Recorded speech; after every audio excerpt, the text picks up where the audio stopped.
Guys Europe में truck driver के चालान नहीं होते हैं, यहाँ पे बम फूटते हैं जब भी चालान होते हैं भाई, हल्का फुल्का नहीं होता। आप सपोज आपकी सैलरी है 2,000 यूरो और चालान हो गया 3,500 यूरो का, और ये रिसेंटली हुआ है। सो इस ब्लॉग को देखिएगा, क्या क्या डॉक्यूमेंट्स की अपने को कैरी करके चलना है, क्योंकि एक पूरा लिस्ट तैयार किया मैंने।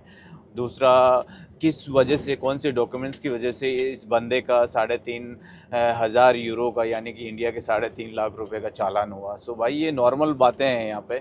सो थोड़ा संभल के आप गाड़ी चलाएं गाइस। इंडिया से अगर यूरोप आप आते हो as a truck driver, so India से यूरोप में ट्रक पे चढ़ने तक आपके पास काफ़ी सारे डॉक्यूमेंट्स इकट्ठे हो जाते हैं, और किन किन डॉक्यूमेंट्स का आपको ध्यान रखना है आज आपको इस व्लॉग में पूरा लिस्ट तैयार मिलेगा। सो इसको एंड तक देखिएगा, स्किप मत कीजिएगा।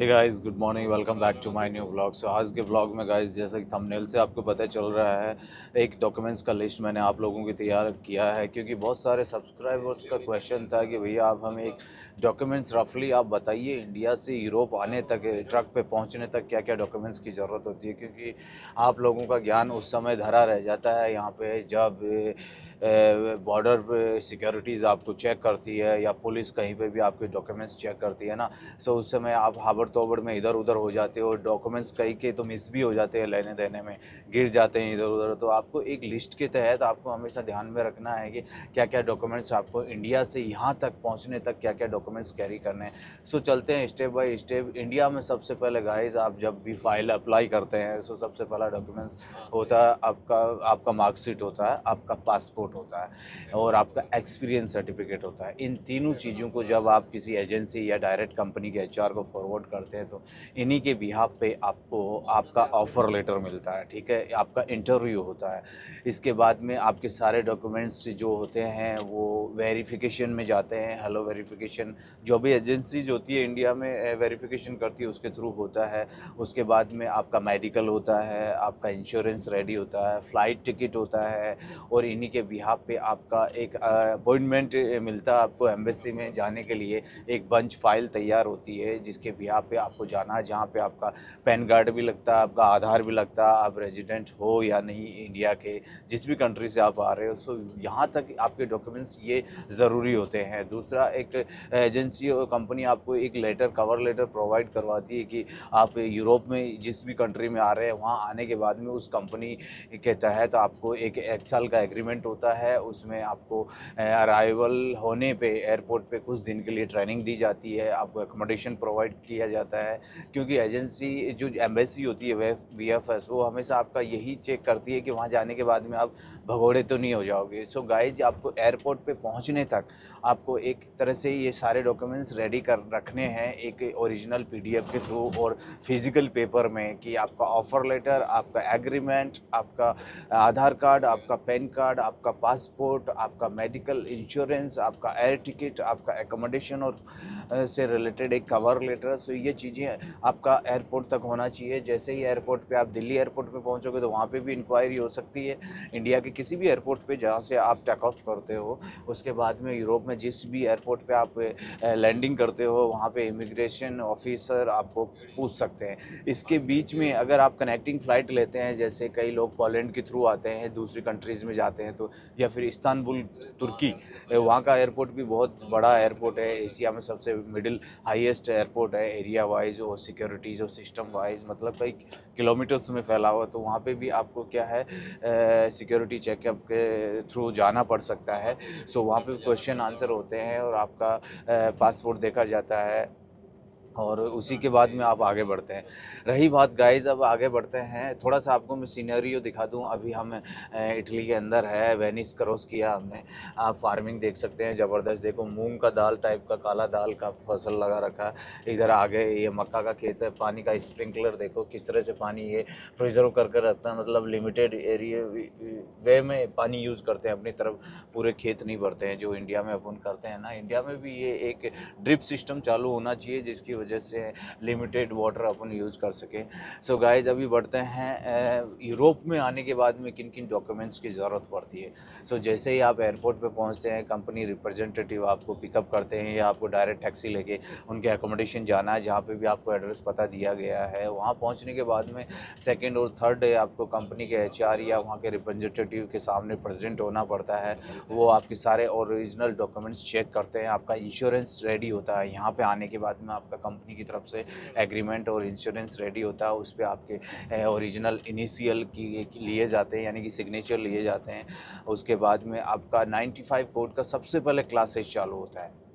सॉरी गाइज, एक चीज़ और मैं भूल गया, आप इंडिया से जब आते हैं तो उस समय पुलिस वेरिफिकेशन का एक सर्टिफिकेट हमेशा ओरिजिनल कैरी करके लाना है, और वो अपोस्टाइल होता है पूरा मिनिस्ट्री के थ्रू। सारे डॉक्यूमेंट्स अपोस्टाइल होते हैं, उनके पीछे की तरफ एक बड़ा स्टैंप लगा रहता है। सो वो एक चीज़ हेलो वेरिफिकेशन करवाती है, तो वो करवा के देती है आपको, ठीक है। और अगर एजेंसी के थ्रू आ रहे हैं तो एजेंसी करवा के देती है। सो जब जैसे ही आप यूरोप में कंपनी के HR से मिलते हैं, सो वहाँ पर आपको सबसे पहले डॉक्यूमेंट्स आपको हैंड ओवर करने हैं। आपका इंश्योरेंस रेडी होता है सबसे पहले, उसके बाद में आपका 95 कोड का एक क्लासेज चालू होता है। ये 95 कोड क्या होता है गाइज? ये 95 कोड एक सर्टिफिकेट होता है जो सेफ्टी सिक्योरिटी से रिलेटेड होता है, यानी कि आप हेवी व्हीकल चलाने जा रहे हो, ट्रक, ठीक है। सो आपको ऐसे रूल्स रेगुलेशन इसके तहत सीखने हैं कि आपको गाड़ी से रिलेटेड, अपने से रिलेटेड और पब्लिक से रिलेटेड, कार्गो से रिलेटेड आपको क्या सेफ्टी सिक्योरिटी मेजरमेंट से अपनाने हैं, क्या फॉलोअप करना है। सो उससे रिलेटेड आपको एक हल्की सी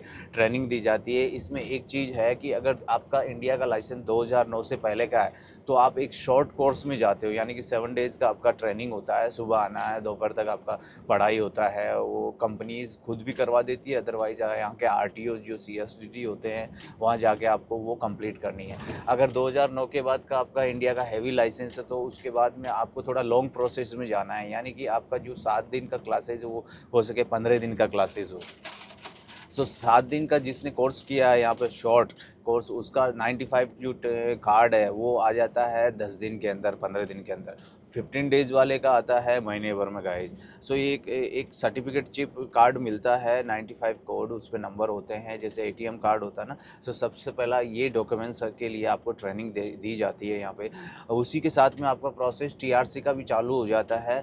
TRC आने के बाद में, TRC के बाद में आपका 95 कोड आपके हाथ में, उसके बाद में आपका टेकोग्राफ चिप रेडी होता है गाइस। टेकोग्राफ चिप ये भी एक सर्टिफिकेट है, एक चिप कार्ड होता है जो हमेशा आपके ट्रक के अंदर जो टेको मशीन होती है, सर के ऊपर, ड्राइवर के सर के ऊपर एक मशीन लगा रहता है जिसमें 2 स्लॉट का एक टेकोग्राफ मशीन होता है। आपने मेरे पुराने व्लॉग्स में देखा होगा किस तरह का होता है। वो एक आपका ब्लैक बॉक्स है ट्रक का गाइस, मतलब कि आपका पूरा रिकॉर्ड उसके अंदर होता है। कल को कुछ भी हो जाता है तो एक तरह से पुलिस है ना, उसमें आपका पूरा रिकॉर्ड निकालती है।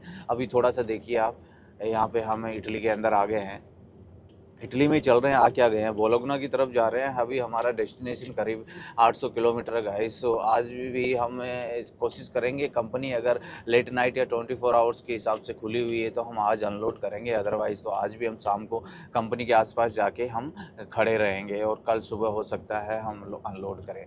सो गाइस बात कर रहे थे टेकोग्राफ चिप का, जो कि एक ब्लैक बॉक्स होता है और ड्राइवर का एक सेफ्टी पॉइंट होता है, वो ही ड्राइवर को बचा सकता है।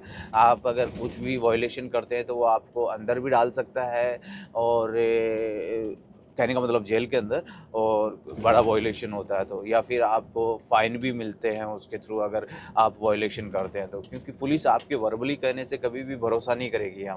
यहाँ पे हमेशा पुलिस गाड़ी को रुकवाती है, सबसे पहले डॉक्यूमेंट्स मांगेगी आपसे रिलेटेड या कार्गो से रिलेटेड, और आपकी एक्टिविटीज़ चेक करने के हिसाब से वो सीधा ऊपर घुसेगी कैबिन में और आपका टेकोग्राफ मांगेगी, या टेकोग्राफ का प्रिंट मांगेगी, या व्हीकल का प्रिंट मांगेगी। सो वो एक थर्ड डॉक्यूमेंट होता है। ये 3 डॉक्यूमेंट्स हाथ में आने के बाद में कंपनी गाइज आपका एक पिंक पेपर बनाती है, जो कि एक ऑथराइजेशन लेटर होता है कि आप ट्रक ड्राइवर हैं और यूरोप में हैज़ ए ट्रकर आपको इंटरनेशनल बॉर्डर्स क्रॉस करनी है। सो वो बॉर्डर क्रॉस करने के हिसाब से वो एक परमिशन लेटर होता है आपको। इसके अलावा एक डिक्लेरेशन लेटर होता है गाइज।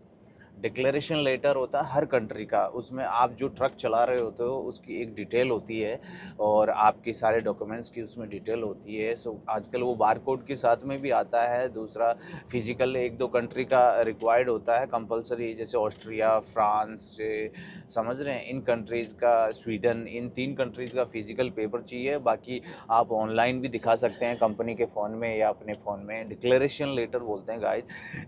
ये नहीं होने की वजह से अभी पिछले दिनों एक ड्राइवर का 3,500 यूरो का चालान आया है अपने इंडियन ड्राइवर का। सो एक तरह से देखिए आप, डिक्लेरेशन लेटर की वजह से उसको बैन भी कर दिया गया है और वो महीना 2 महीना गाड़ी भी नहीं चला सकता। और उसका फर्स्ट ही अटैम्प्ट था, गाड़ी पे जा रहा था वो बस के थ्रू, और पोलैंड पुलिस ने उसको चेक किया और चेक करते उसका डिक्लेरेशन लेटर नहीं मिला। वो ट्रैवल कैसे कर रहा है ऐसे, हालांकि वो उस समय क्या है वो बस चला रहा था।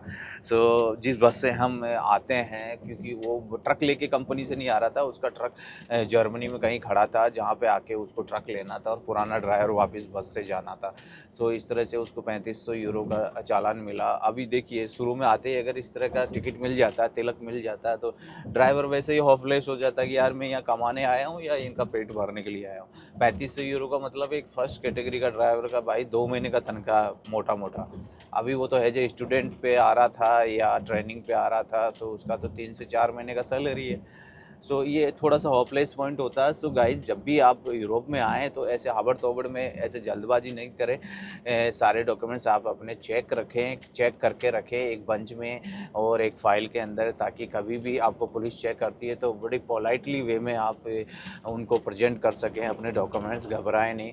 क्योंकि गाइस जो वीज़ा होता है वो डी वीज़ा होता है, वो 6 मंथ का होता है, किसी-किसी का 4 महीने का या 3 महीने का भी होता है। तो वो वीज़ा जब तक है तब तक तो आप पासपोर्ट देके काम चला सकते हैं। क्योंकि शेंगेन जो कंट्रीज होती है, शेंगेन का एक एग्रीमेंट होता है जो मैंने पिछले व्लॉगों में बताया। शेंगेन का मतलब है कि आप किसी भी यूरोप की एक कंट्री में अगर आप घुस जाओगे ना, सो आप बाकी कंट्री में बिना रोक टोक के आप सिर्फ डॉक्यूमेंट्स चेक करवाओ, नॉर्मल सी चेकिंग होती है। कोई भी पुलिस ऑफिसर अगर मांगता है, तो वैसे से ज़्यादातर बॉर्डर्स पे चेक नहीं होता है, तो मांगता है तो उसको दिखाओ, तो वो एक शेंगेन वीज़ा होता है जिसमें आप सारी कंट्रीज़ में आप ट्रैवल कर सकते हैं। सो ये छोटी छोटी चीज़ें सी, काफ़ी सब्सक्राइबर्स का क्वेश्चन था कि भाई साहब एक थोड़ा डिटेल में वीडियो बनाइए डॉक्यूमेंट से रिलेटेड, सो एक माइंड में एक लेसन बन जाए, एक चित्र बन जाए कि हाँ ये डॉक्यूमेंट्स की ज़रूरत होती है। दूसरा गाइज, यहाँ पे रहते हुए अगर कोई डॉक्यूमेंट्स आपका एक्सपायर्ड होता है तो आपको फिजिकली प्रेजेंट होना है, उसकी सारी डॉक्यूमेंट्री आपको रेडी करके सबमिट करनी है। जैसे सपोज आपका पासपोर्ट एक्सपायर्ड होने जा रहा है तो आपको बाकायदा आपको एक बार बेस में जाना है, जिस भी कंट्री में आपका बेस है वहाँ पे आपको इंडियन एम्बेसी है तो आपको इंडियन एम्बेसी में सबमिट करना है। अदरवाइज़ कंपनी के जो रिप्रेजेंटेटिव होते हैं, आपकी कंपनी के जो काम करने वाले मैनेजर्स लोग होते हैं जो आपके डॉक्यूमेंट्स को रेडी करते हैं, उनको भी आप कहेंगे तो वो एक्स्ट्रा थोड़ा सा चार्ज लेते हैं, वो आपका पासपोर्ट रिन्यू करवा देंगे। ठीक इसी तरह से आपका टीआरसी जो होता है गाइज, टीआरसी भी रिन्यूअल होता है हर साल। टेकोग्राफ जो होता है वो 5 साल के लिए बनता है गाइज, और 95 कोड होता है वो भी आपका साल भर के लिए बनता है, साल भर के लिए बनता है ना 95 कोड, या 5 साल का शायद गाइज, इसका कंफर्म नहीं है, मुझे देखना पड़ेगा। मुझे शायद इस साल का बनता है या 5 साल का 95 कोड बनता है। लेकिन मेरा तो इसलिए मैंने ध्यान नहीं दिया क्योंकि मैं तो 6 महीने के अंदर अंदर मैंने अपना यहाँ का लाइसेंस ले लिया था। तो यहाँ का लाइसेंस लेने के टाइम पे वो जो 95 कोड का चिप होता है ना, वो खुद रख लेते हैं और उसका जो नंबर होता है ना वो लाइसेंस पे चढ़ा देते हैं। सो गाइज, इसलिए मेरे पास 95 कोड फिजिकल नहीं है, उसका नंबर मेरे लाइसेंस में चढ़ा हुआ। सो मैं एक बार आपको देख के बताऊँगा, बाकी आप यही मान के चलिए शायद 5 साल का बनता है ना। सो इस तरह से डॉक्यूमेंट्स होते हैं और आपका टाइम टू टाइम रिन्यू होता है। जैसे मेरा टीआरसी रिन्यू होता है साल में, तो मैं जब भी इंडिया जाता हूँ ना, उससे पहले मैं क्या है डिसीजन के लिए अप्लाई कर देता हूँ कि मैंने हाँ यहाँ पर प्रॉपर टैक्स दिया है, उसके बिहार पे आपका टीआरसी रिन्यूअल होता है। टीआरसी के बिहार पे ही फिर अगले साल आपका डिक्लेरेशन लेटर बनता है और आपका पिंक पेपर बनता है जो ऑथराइजेशन लेटर है, उसी के बिहार पे आप चलते रहते हो साल भर के एग्रीमेंट के हिसाब से।